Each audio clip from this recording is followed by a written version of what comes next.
then you say to them, look at Brexit. Look at Brexit. It is perfectly possible to undergo the ordeal by torture that I often undergo to listen to the BBC's flagship radio programme, the Today programme, which goes on every weekday from 6 to 9 a.m. It's 3 hours of hell, because it's 3 hours of groupthink.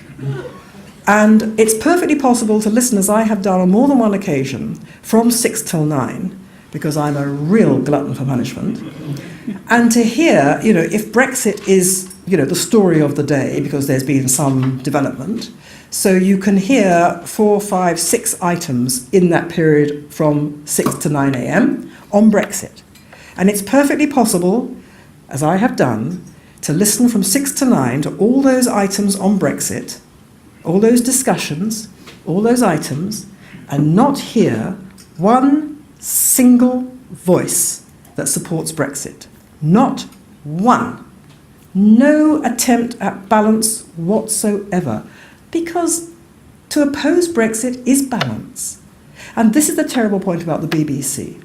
The people who run the BBC take their position very, very, very seriously. They understand that they are stewarding this uniquely important and uniquely powerful and influential global media brand. And they understand they have a sacred duty of trust to protect and preserve its guiding principle, which is objectivity and fairness and truth and accuracy and all those great things that lie at the heart of proper journalism. They really believe that is their role. They are genuine. They don't despise that. They take it seriously. And they believe they are fulfilling it to the letter. When you give them this evidence of Brexit, Israel is the same thing. Israel is the aggressor in the region, and everything follows from that. Global warming, a variety of things. The Conservative Party, has to be almost like the Labour Party, otherwise it's considered extreme. You put all these things to it, the coverage of Trump, coverage of America, coverage of Obama, all these things, and they nod along and they say, I can't see what the problem is that you have with our reporting on this. And because they think that they're listening carefully to what I'm saying, or someone like me, and they're saying, well, they're saying that, she's saying that because, she believes all this stuff.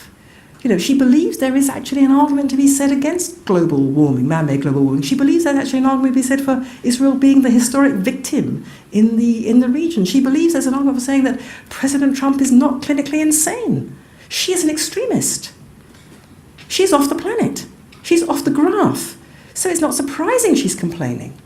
Because from their point of view, where they're standing is the centre. Where they're standing is objectivity and truth. And that's because, more generally, our culture has presided over a shift, in my view, a shift in political gravity, so that what was once considered left-wing is now considered absolutely bog-standard centre, and what was once considered centrist is now considered far-right bordering on Nazi. And that's how it's all being framed. So if I say, excuse me, there's bias here about this, this, and this, I am written out of the script altogether. It's by definition, I am damning myself as being an extremist.